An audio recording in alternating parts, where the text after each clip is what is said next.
Hello, everybody, and welcome back to another edition of the Senior Spotlight. I'm Brady Beedon, joined by Wayne State's senior Tommy Guajardo. Tommy, thank you so much for taking some time, sit down, and talk with us a little bit today. Yeah, thank you for having me on. Thank you. So I'd like to start all of these off. Just tell us your Wayne State story. How'd you get here? What drew you here? And how's it been since you've gotten onto campus? Well, originally, when I was in high school, I had about 24 Division I offers coming out of high school. So my dream school was to go to Michigan State, and I verbally committed there the summer going into my senior year. And so right when after I signed my letter of intent, that's when Mark D'Antonio decided to retire. So that's when I came in with a brand new staff with Coach Mel Tucker's first year, and that's when COVID happened for me. And I didn't necessarily have a senior year. Everything was cut short during that year. So stayed there for about a year, and, huge coaching change. Things just didn't go out the way it was. Ended up going to Bowling Green State University and down in Ohio for my sophomore year. And same scenario, like things like happen that doesn't go well out for you. And it is what it is, like the transfer portal is huge nowadays. So when I ended up transferring again, I didn't honestly know where to go, but Wayne State was always on my mind, and that's when our tight ends coach at the time was Coach Jacob Lale. Recruited me. We were talking back and forth, and also Coach Steve Gardner that was here at this time too with the old staff with Coach Winters. And my dad went to school here and a long time ago, and now following the footsteps of his. And he didn't play football or anything, but he went to school here, got his degree, and happy to be here. And I was with the old staff, and now currently with his new staff. So, yeah.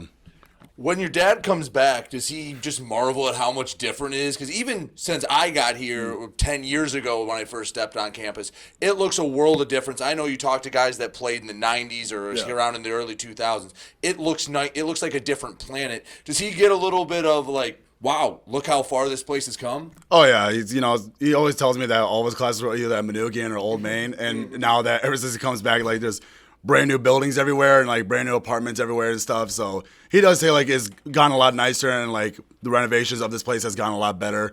So that's, he's always glad to come back and, look at where he's left off. So, yeah.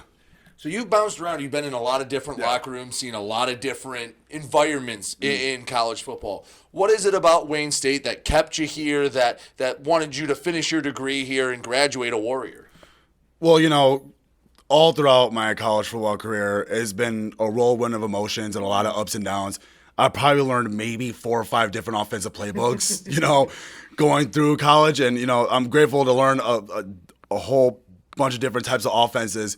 And what really made me stick out with Wayne is as a real brotherhood-like environment. The guys really welcomed me in with open arms. And, coming in again as like transfer for the second time, it was a huge culture shock.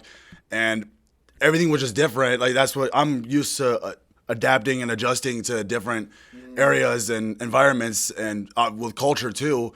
But the guys here are great. I feel like still to this day they are my best of friends, and just overall great guys, come from great families, and they're great players. These guys are all blue collar type of guys that put their hand in the dirt and they just go, and they're just great guys to be around with. I feel like I felt more of the brotherhood environment more compared to a Division I experience, in my opinion.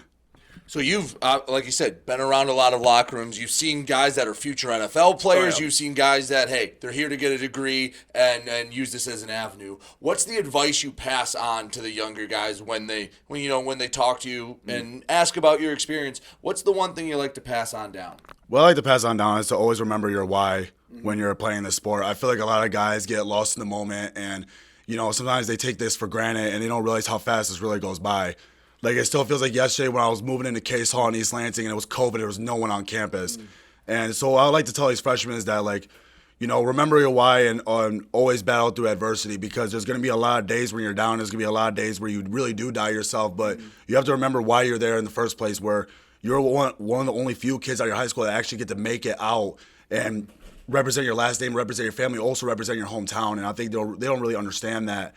And just to tell them that always listen to your coaches, still to this day listen to your parents. We're all still young, we're like coming out of high school, you're like 17, 18 years old, like, you're all wide-eyed, deer in the headlights and everything, and everything's just thrown at you so fast, like how it was my freshman year.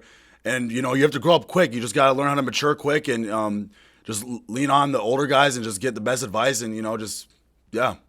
Well, Tommy, I really appreciate it. Thank you so much. Stay healthy the rest of the way, and hope to see you out on that field a few more times before you hang them up. Oh, yeah, for sure. Thank you so much for having me on. Thank you. He's Tommy Guajardo. I'm Brady Beedon. You're listening to Warrior Football right here on WDTK, The Patriot.